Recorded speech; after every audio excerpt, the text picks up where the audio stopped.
Ça va? Bonjour. Je suis Ambeline, élève sage-femme en 3e année. Je suis en garde avec vous aujourd'hui. Ça va? Ça va, ça va. On ne peut pas apprendre un accouchement sur le papier, c'est pas possible. Et même un accouchement avec des mannequins en plastique, des bébés, tout ça n'a rien à voir avec la réalité. On n'aurait pas les stages, on ne serait pas sage-femme, on ne saurait rien faire. Fort. Bonjour. C'est émouvant, hein. Il y a une petite montée d'émotion là. Hein. On les voit tous les deux, les larmes aux yeux, une espèce de vague de bonheur qui les submerge. Puis se dit, oh. Très joli. C'est vraiment un rêve que de pouvoir accoucher à la maison. Je m'en remets vraiment entièrement dans les mains de Jacqueline à ce niveau-là. Et c'est elle qui va savoir si c'est possible, si humainement il y a moyen d'avoir le bébé ici sans prendre de risques en fait, voilà. Est-ce que c'est le modèle de sage-femme qui va continuer à exister? J'en suis pas sûre du tout. C'est un modèle qui est quasi en voie de disparition. Ma ligne directrice, mon fil rouge pendant ces 4 années d'études, c'était ce que les mamans, ce que les bébés, ce que les papas m'ont renvoyé. Et ça a toujours été très positif. C'est d'ailleurs pour ça que je suis sage-femme aujourd'hui. Certains regards de nouveau-né, le premier regard, capter le premier regard, ça transperce, ça va jusqu'au cœur. Et là, c'est très fort, quoi.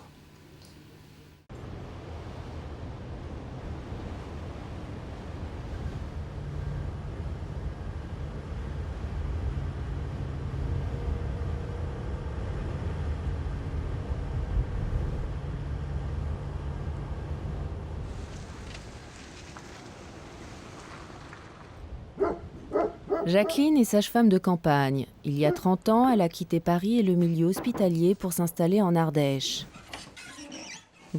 Elle pratique les accouchements à domicile, qu'elle trouve plus naturels pour les mamans, surtout quand les grossesses se déroulent bien. Sa première visite de la journée est pour Solange, qui a accouché il y a 15 jours d'un petit garçon. Moins jaune, mettez plus. Ce métier, je l'ai mis tellement au cœur de ma vie qu'il est plus véritablement un métier. C'est un accomplissement quelque part. Allez, on va faire la petite séance du pesage. T'as jamais vu mon super pèse-bébé? La balance électronique, j'en ai une, mais dans la voiture, ça se dérègle sans arrêt. C'est pour ça, en fait, que j'ai opté pour ce système qui peut paraître un peu archaïque. Oh, t'inquiète pas, ça tient. Ça tient? Ah ben oui. Depuis le temps que je fais ça, je veux dire. Être sage-femme tel que je le vis, c'est vraiment une place de choix au cœur de la vie des femmes. Je m'allonge? Bah oui, ça serait mieux, quoi. En fait, moi, ce que je voudrais, c'est quelque chose pour soulager les seins, parce que ça me fait mal. Le premier remède, ça va être de te reposer beaucoup. Nous avons 3 enfants qui sont beaucoup plus âgés qu'Hugo. Comme je l'ai vécu en maternité, on avait juste le temps de la naissance, et puis après, les sages-femmes, on les voyait plus. Juste une petite visite, on avait affaire à d'autres personnes, encore des inconnus. Alors qu'avec Jacqueline, c'est vraiment une rencontre. Comme Jacqueline assure ses consultations à domicile, elle peut parcourir parfois plus de 200 km dans la même journée. Être aussi souvent dans la voiture, c'est incontournable en Ardèche parce qu'on ne peut pas faire autrement, vu l'éparpillement de nos clients. Bien sûr que ça comporte des risques. C'est comme ça que je me suis retrouvée contre un camion un beau jour et que ça m'a arrêtée dans ma course folle. J'avais un bras complètement écrasé. Je me souviens parfaitement que le chirurgien qui m'a dit que c'était fini mon métier, j'ai dit celui-là, il ne me connaît pas. Et je me suis dit qu'il fallait absolument que je retrouve mon bras. Et contre vents et marées, j'ai retrouvé mon bras et j'ai pu reprendre le boulot. Après son accident, Jacqueline a dû réduire son rythme de travail. Il lui est désormais difficile d'assurer plus d'un accouchement par semaine. C'est assez tranquille, très tranquille. C'est pour cette raison qu'elle s'est associée avec Hélène et Bernadette. Ils sont les seuls dans toute l'Ardèche à accoucher les femmes à la maison. L'accouchement à domicile, c'est perçu comme criminel, comme on est des sorcières, enfin, on est diabolisé un peu. Hein. Les femmes, c'est horrible ce qu'elles entendent. Hein. Elles entendent qu'elles vont mourir, que leur utérus va exploser, qu'elles vont perdre 8 litres de sang. Il y en a une qui nous a dit, donc par les gynécologues de l'hôpital et les anesthésistes. Bon... En France, les accouchements à domicile sont exceptionnels. Sur 16 000 sages-femmes, une vingtaine d'entre elles exercent ainsi leur métier. Mais elles prennent un risque à chaque fois, puisqu'aucune assurance professionnelle n'accepte de les couvrir en cas de problème. C'est vrai que cette histoire de ne pas avoir d'assurance peut devenir problématique si des gens s'avisaient de se retourner contre nous au cas où il leur arriverait quelque chose. Mais ça fait une trentaine d'années que je travaille. Aucune personne jusqu'à maintenant, et j'ai parfois eu des soucis importants, y compris des accidents sur des accouchements, mais jamais, au grand jamais, qui que ce soit n'a eu l'idée même que ça pouvait être de ma faute et de m'en accuser. Le risque, je veux dire, c'est le risque de la vie en général.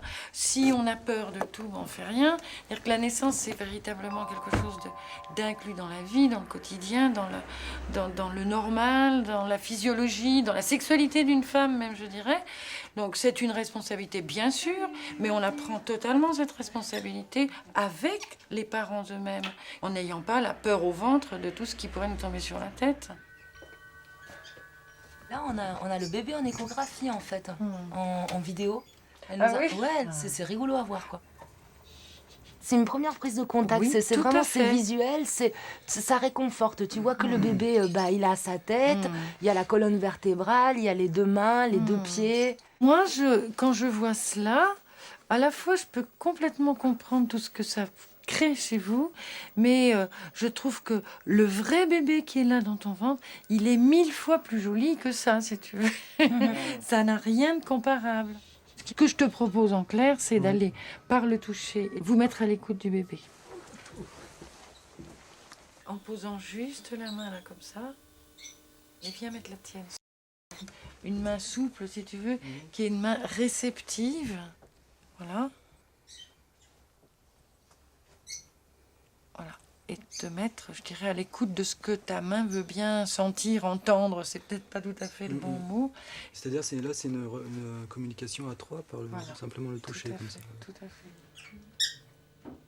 Si tu veux, c'est une autre voie de perception du bébé que la perception uniquement visuelle de l'échographie qui sort ton bébé du ventre. Là, c'est le remettre à sa place dans une écoute différente, finalement. Tu vois, tout à fait différente et beaucoup plus sensitive. J'ai appris à découvrir comment je pouvais utiliser mes sens pour être à l'affût des signes les plus subtils qui me permettent de dépister une anomalie. C'est vraiment un rêve que de pouvoir accoucher à la maison. Je m'en remets vraiment entièrement dans les mains de Jacqueline à ce niveau-là. Elle a accouché beaucoup d'enfants et puis de mamans. Et puis c'est elle qui va savoir si pour moi c'est possible, et si pour elle aussi c'est possible, si humainement il y a moyen d'avoir le bébé ici sans prendre de risques, en fait, voilà. Tu veux, de toute façon, tous les accouchements à la maison sont préparés avec une possibilité de transfert sur l'hôpital. C'est quelque chose qui s'est instauré progressivement comme une nécessité absolue pour que les transferts se passent bien aussi. Mais à condition que tu saches aller l'entendre.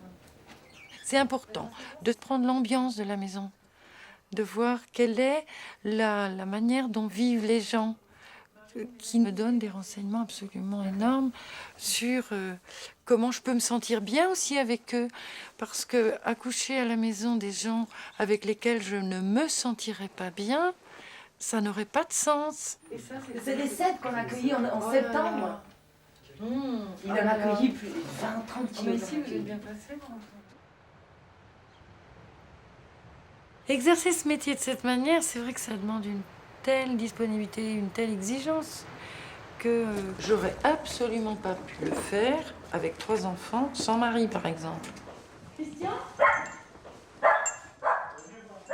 Parce que j'ai quand même tout à fait conscience que Christian, lui, il a peut-être sacrifié une carrière qu'il aurait aimé faire pour pouvoir me permettre d'exercer ce métier complètement.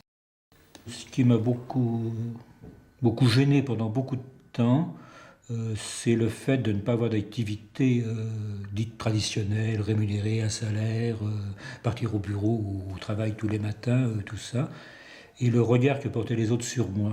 Quand je suis dans une administration, que je dis je suis père au foyer, la case correspondante n'existe pas, il n'y a pas de case où on peut cocher père au foyer, c'est pas un métier. J'ai pour Joltine une grande admiration de sa sagesse, de son état d'être, de son contact avec les gens. Le métier de sage-femme est en pleine évolution. Elles sont devenues hyper techniques à l'hôpital et la naissance est devenue tout à fait technique. On ne voit pas comment on s'en passerait. Je redécouvre, moi, dans la manière dont je le pratique, que la naissance est avant tout une aventure humaine, que les compétences humaines permettent à cette naissance de pouvoir se faire sans aucun outil technique. Approchez-vous tous les deux. Alors, est-ce que c'est le modèle de sage-femme qui va continuer à exister? J'en suis pas sûre du tout. C'est un modèle qui est quasi en voie de disparition. Oui. On va faire un DD de réanimation. Cet enfant, il ne respire pas bien, il est cyanosé, donc on y va. Quelle que soit la façon d'exercer ce métier, la formation est la même pour tous. 5 ans d'études supérieures, dont la première année en faculté de médecine. Ombeline a 23 ans. Elle est élève sage-femme en 3e année. Plus tard, elle devra savoir examiner, accoucher, mais aussi réanimer. Les travaux pratiques sur des bébés mannequins sont donc indispensables pour apprendre les gestes qui sauvent. Ouais. Bon, il va pas très bien du tout. Là, il va aller beaucoup mieux. Voilà.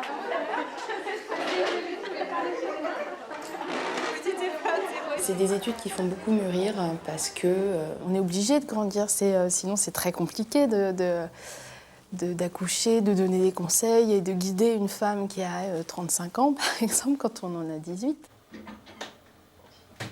Comme tous les mois, Ombeline va effectuer une garde à l'hôpital pour une durée de 24 heures. Ces gardes éprouvées sont nécessaires à la formation des élèves sages-femmes. On ne peut pas apprendre un accouchement sur le papier, c'est pas possible. Et même un accouchement avec des mannequins en plastique, des bébés, tout ça n'a rien à voir avec la réalité. On n'aurait pas les stages, on ne serait pas sage-femme, on ne saurait rien faire. Ce jour-là, elle est de garde pour la première fois à l'hôpital de la Pitié-Salpêtrière.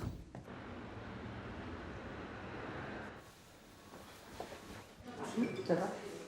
Bonjour, je suis Ombeline, élève sage-femme en 3e année. Je suis en garde avec vous aujourd'hui. Super, enchantée. Donc moi c'est Valérie, une des 2 sages-femmes. Eliane, la 2e sage-femme de garde. C'est ta première garde ? C'est ma première garde aujourd'hui, oui. Elle est seule, c'est-à-dire qu'elle va auprès de la femme, elle accompagne, elle suit différentes femmes, mais c'est toujours sous notre responsabilité de toute manière. Mais comme on n'est pas une maternité école quand même, on essaye aussi de les laisser en situation et de ne pas leur coller aux fesses sans arrêt. Pour Ombeline, c'est un début de garde plutôt calme. Une seule femme se trouve en salle de naissance, ce qui lui laisse plus de temps pour écouter et rassurer cette jeune maman.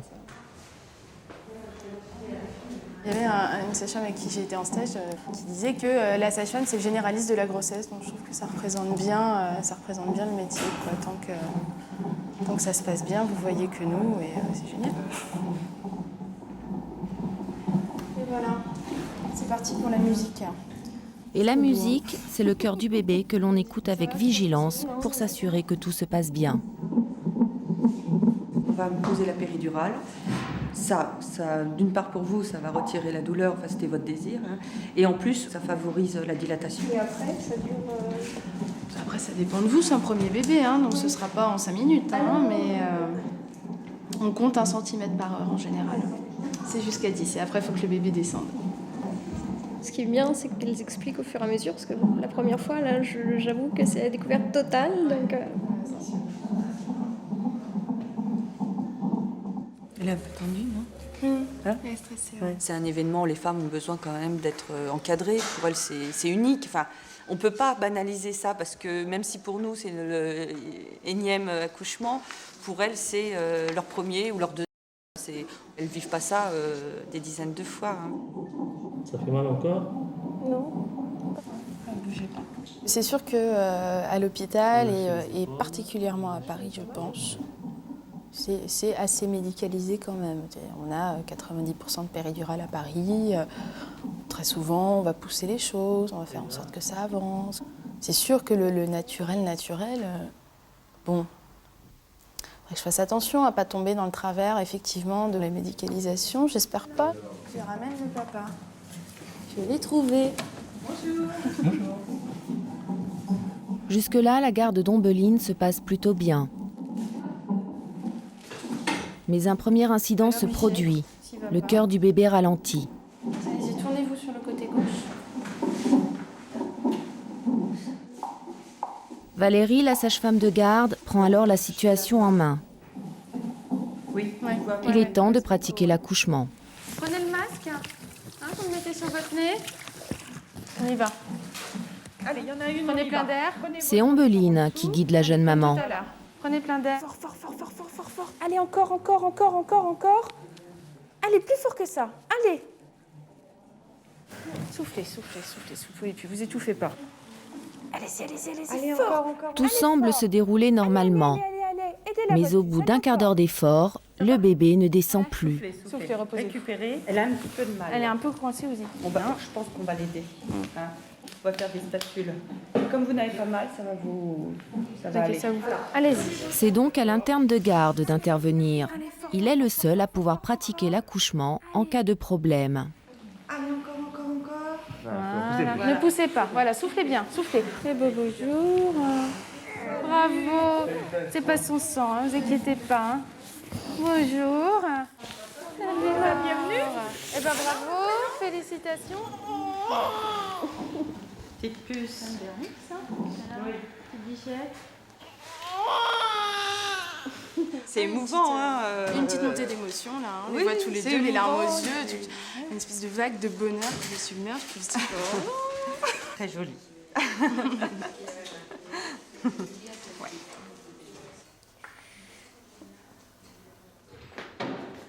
La peine terminée, Ombeline est appelée d'urgence pour une autre naissance. Faites ça bien. Il est là, votre bébé. Je vois ses cheveux, là. Un rythme soutenu qu'elle va tenir toute la nuit. Les accouchements s'enchaînent, 4 au total. Elle n'aura dormi que 2 heures. je ne peux plus. Je vais me coucher. Mais avant de rentrer chez elle, Ombeline doit faire évaluer son travail par la sage-femme de garde. Se débrouille bien.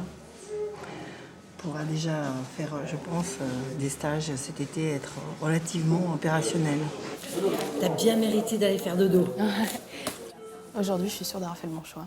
Je me suis épanouie, enfin, en 3 ans.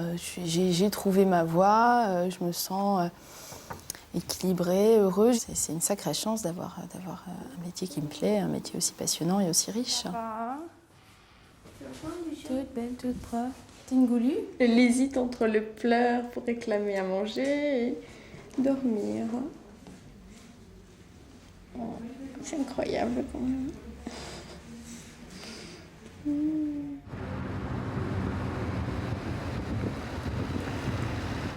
Cyril est sage-femme depuis 13 ans.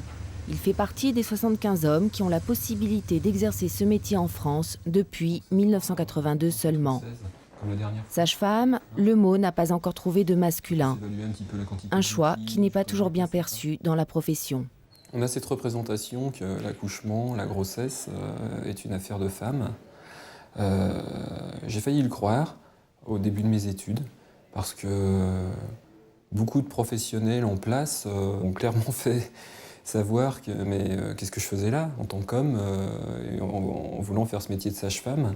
Et puis mon repère, ma ligne directrice, mon fil rouge pendant ces 4 années d'études, c'était ce que les mamans, ce que les bébés, ce que les conjoints, les papas m'ont renvoyé. Et ça a toujours été très positif. C'est d'ailleurs pour ça que je suis sage-femme aujourd'hui. Pour moi, ce bébé, il va naître dans la semaine. Ça va se déclencher spontanément dans la semaine qui vient, là. D'accord ?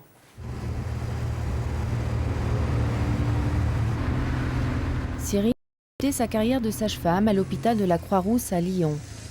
Bien qu'installé en libéral depuis 1 an, il continue de travailler avec le service maternité pour le suivi des grossesses difficiles. Il aime ainsi s'assurer que les mamans et les bébés se portent bien. Bonjour. Alors, vous me présentez ? Hugo, alors voilà Cyril. Ça fait toujours quelque chose de mettre un visage sur un ventre rond. C'est vrai. Et encore plus pour la maman. Je l'entends le bien. voir. Naturellement, quand je suis là, je retrouve le rythme dans lequel on est dans le milieu hospitalier, où c'est vrai qu'il y a une pression, il y a une charge de travail importante qui fait qu'on est toujours en train de courir après le temps. La difficulté à l'hôpital quand on est sage-femme, c'est qu'en fait, on n'a pas un travail en continuité. D'où ma volonté justement de m'installer en libéral pour pouvoir donner ce service aux gens dans la continuité, donc ce qu'on appelle nous dans notre jargon l'accompagnement global. L'accompagnement global, c'est suivre les femmes pendant leur grossesse, les accoucher, mais aussi les aider après la naissance de l'enfant. Salut Jean-Christophe. Ça va? Bonjour Jules. Donc là, on est au 3e jour après la naissance de Jules. Donc on a fait tout un parcours ensemble là, avec Annie, Jean-Christophe et Jules, qu'on a découvert. On va examiner Jules, le peser, voir son comportement, son cordon. Ce qui, pour moi, est essentiel dans l'accompagnement global, c'est la présence de la personne qui suit avant l'accouchement, l'assurance que cette personne sera là au moment de l'accouchement. Et ça, on peut pas être sûr avec un médecin, avec des sages-femmes dans une maternité. Il y a des histoires de garde, donc c'est aléatoire. Tandis que là, c'est un engagement à être présent au moment de l'accouchement. Et ça, c'est essentiel. Attends-moi, maman. Allez, Jules, courage.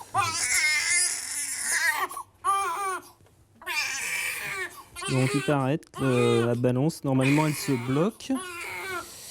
Et depuis un certain temps, elle fait plus le calcul. 3,330 kg. Il a un bon examen.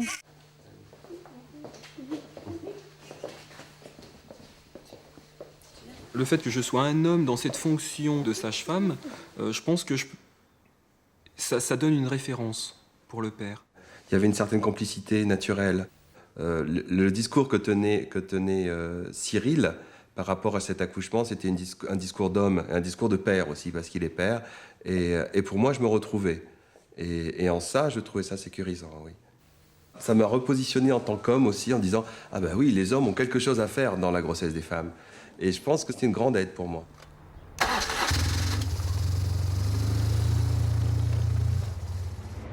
Exercer en libéral lui demande d'être disponible 24 heures sur 24.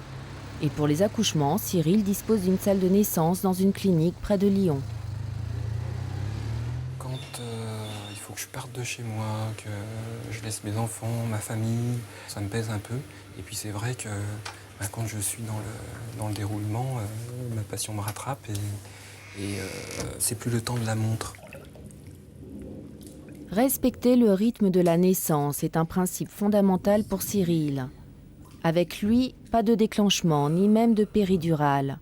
Il veut laisser les femmes libres de leurs mouvements et accoucher comme elles le souhaitent.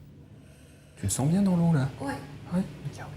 En cas de problème, un médecin de la clinique peut intervenir à tout moment.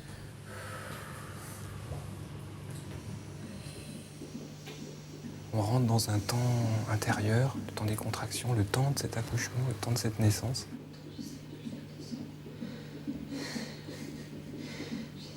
Chaque accouchement, c'est toujours une remise en question. C'est un peu comme une enquête policière, c'est-à-dire que y a des choses à dénouer, des indices à interpréter et aider à avancer. On se sent tout petit devant cette maman qui pousse son bébé, qui va au-delà de ses limites. Allez, encore.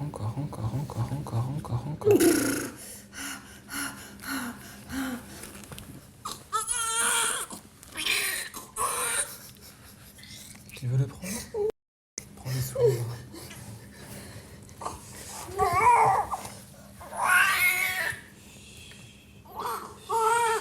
Certains regards de nouveau-né, le premier regard, capter le premier regard, ça transperce, ça va jusqu'au cœur. Et là, c'est très fort.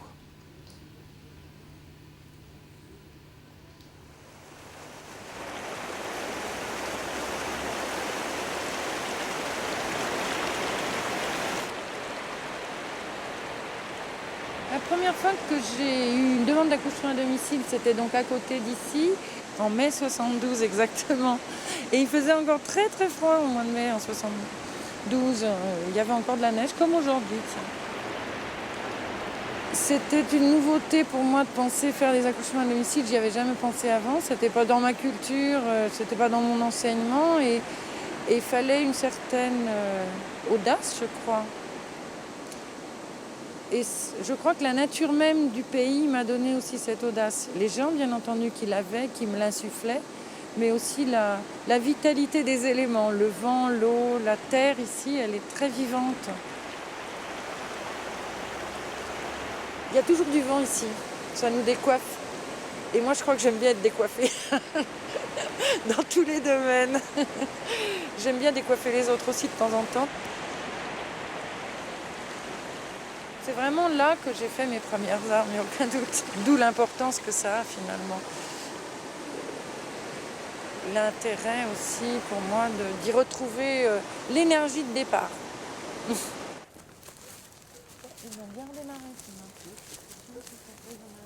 Une énergie que Jacqueline puise aussi dans sa mémoire. Plus d'1 millier de naissances derrière elle, dont elle garde pour chacune un souvenir bien précis.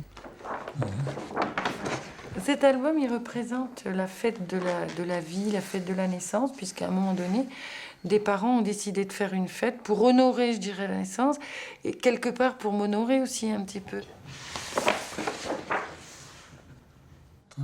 Ils ont 5 enfants là-dessus, ils en ont d'autres depuis. Ceux-là, ils sont plus ensemble. Pouf, ça me... Il y a des enfants qui sont devenus parents, par exemple, dans cet album. Je l'ai su. Il y en a qui ont disparu, je l'ai su aussi. Les recompositions familiales, la plupart du temps, je l'ai su aussi. Donc c'est forcément émouvant parce que voir grandir les enfants, et le plaisir que j'ai à les voir maintenant, à 20 ans, 25 ans pour certains, ça me donne une place complètement privilégiée dans leur famille. J'ai l'impression de faire partie de leur famille pour un certain nombre d'entre eux. Tu te rends compte, ceux-là, ils vont être grands-parents maintenant déjà. Ah ouais. Ah ouais, c'est Sarah qui va être